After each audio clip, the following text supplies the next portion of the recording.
It's tips time. Welcome to Training Intervention Program for Behavior Change. Tips for Behavior Change. I am your psychologist and behavior specialist, Geraldine Garwood. Please remember to like, subscribe, share, and click the notification bell. Today I want to talk with us about middle to late childhood. This is a follow-up series to my series on childhood development, which is also connected to a video I did on attention deficit hyperactivity disorder. So today we're going to be focusing on what is involved in middle to late childhood development. So let us start off with physical development. For middle to late childhood, there is slow, consistent growth. Children motor skills become more coordinated. They have greater control of body functions. Fine motor skills are more developed. Example, their writing skills. And boys are usually better at gross motor skills, while girls are better at fine motor skills. During this stage of development, children also grow on average 2 to 3 inches a year, and the main significant changes that we will see happening is around the waist, head circumference, and their leg length. It is good, very good, that during this stage of development, children get a lot of exercise and sports. And I did mention that also in early childhood stage of development that children need a lot of exercise and play. And we will see again why that is important for middle to late childhood development. When we look at injuries and death during this stage of development, they are likely to be caused by motor vehicle accidents, and cancer is the leading cause or second leading cause of death. Obesity is often a feature during this stage, and that is why it is important that from as early childhood development, we ensure that we are monitoring what the children eat. And so in early childhood development, I spend some time focusing on nutrition and dentition. And so ensure that the children are having less sweets, more water, vegetables, and fruits. So we're managing what they are eating so that we can contain them in terms of their physical development and avoid children getting obese. Then we want to look at learning disabilities.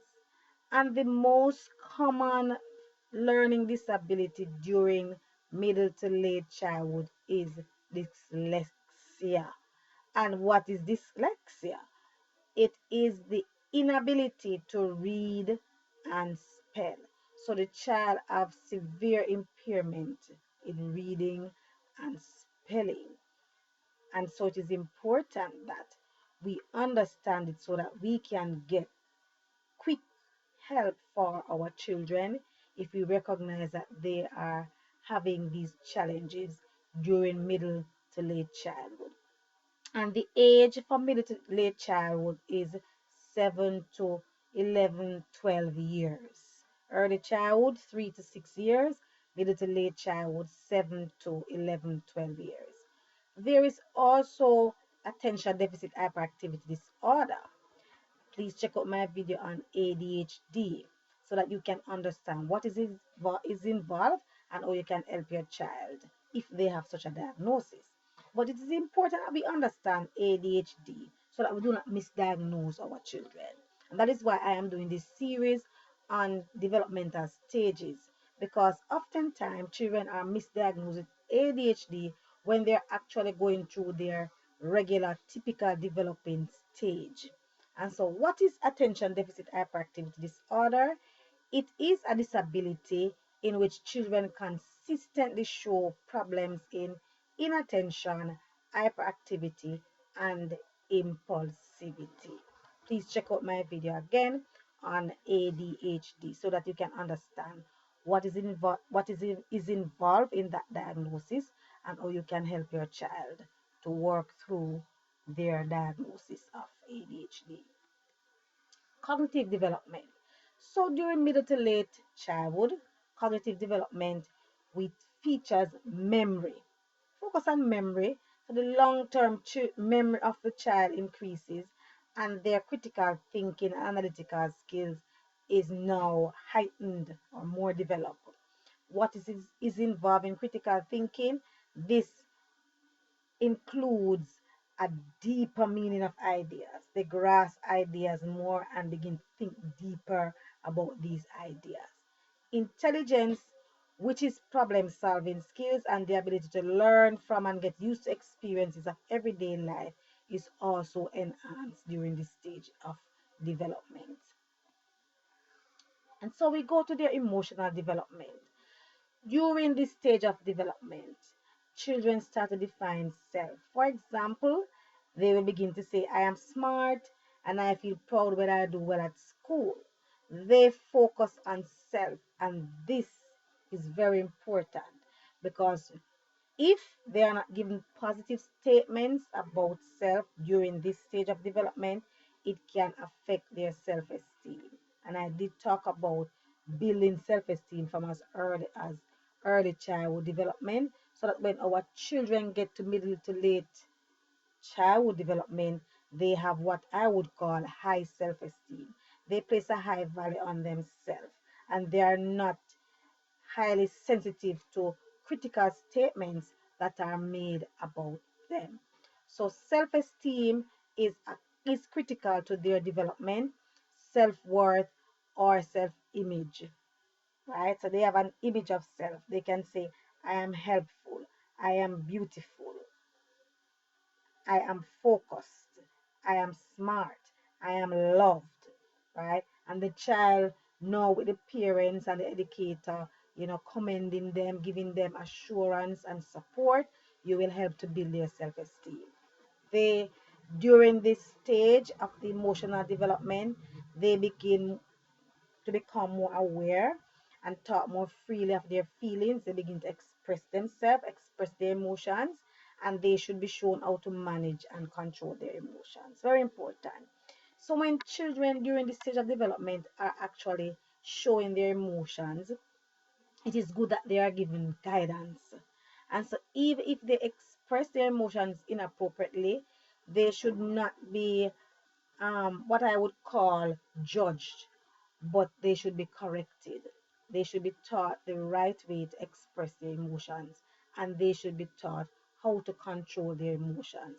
But they should know that it is important to express emotions. Very critical. Now I move on to moral development. This is the ability to differentiate what is right from wrong. They are able to decide that I am not going to do this because it is wrong, or I will do this because it is right. And I touched on moral development from early childhood development because it is from that stage, even as far back as infancy, that we begin to teach our children what is right and what is wrong. During middle to late childhood, children experience changes in families, and this can affect them badly. And some of the changes are like becoming a part of a step family, becoming a part of an extended family, experiencing a divorce, experiencing death. And so when these things happen, children should be engaged. You should get someone to talk with them so that you can hear how they feel. They can express their feelings, their emotions, as stated earlier, and they can get the relevant help to guide them through these changes, these life changes that may be difficult for them. Peers. Peers are important to children at this stage. It is during this stage that they have confidence in their peers. They will even trust their peers even more than their parents because they feel that they can identify with their peers during this stage of development. And so parents are encouraged to continue to build relationship with their child, continue to give them the assurance that they can trust you, they can come and talk to you about anything. And parents should not be upset if the child choose to go to their peer instead of coming to them. But give them the assurance that you will always be there for them because friends are very important to them during middle to late childhood. Friends are important for companionship. Friends are important for stimulation. Friends are important for physical support, ego support, social comparison, and intimacy and affection. So they value friendship during this stage of development. And so it is important that you teach your child how to choose their friends. Oftentimes, parents may think that they do not need to teach their child how to choose friends, but it is important that you teach your child to choose friends that are positive for them, the friends that will stimulate their growth and development, the friends that will enhance their life and enhance their functioning. So it is early as this stage we begin to say to our children, choose your friends wisely. Choose friends that will do the right thing. Choose friends that have a dream and will go after their goals and dream. Choose friends that will support you in your education pursuit. You begin to emphasize these things with your child during middle to late child development and as early as early childhood development. Exercise. I spend a lot of time talking about play in early childhood development and the importance of exercise. Exercise is critical again for this stage of development and for throughout the development stage. Exercise is important. Children at this stage are far from physical maturity, so they need to be active. Children need to be keep active during this stage of development. Interestingly, that when children are sitting for a long period of time, they will experience more fatigue opposed to when they are running and jumping. So children need to jump, they need to run, they need to play, they need to keep active. It's good for their motor development. It's good for stimulation. It's good for interaction. It is good to release stress. It is good for relaxation. So exercise plays an important role in children's development because it helps refine their developmental skills. So when they play, when they and play also mean playing games that require their minds to be stimulated. And so we ask teachers to engage children in what I call active structured play throughout the classroom that will keep their minds highly stimulated and engaged. Again, middle to late childhood is a critical stage of development. If we do not ensure that children's self-image are shaped properly during this stage of development, we will lose them when they get to adolescence stage of development. So stay tuned for my next video on adolescent stage of development.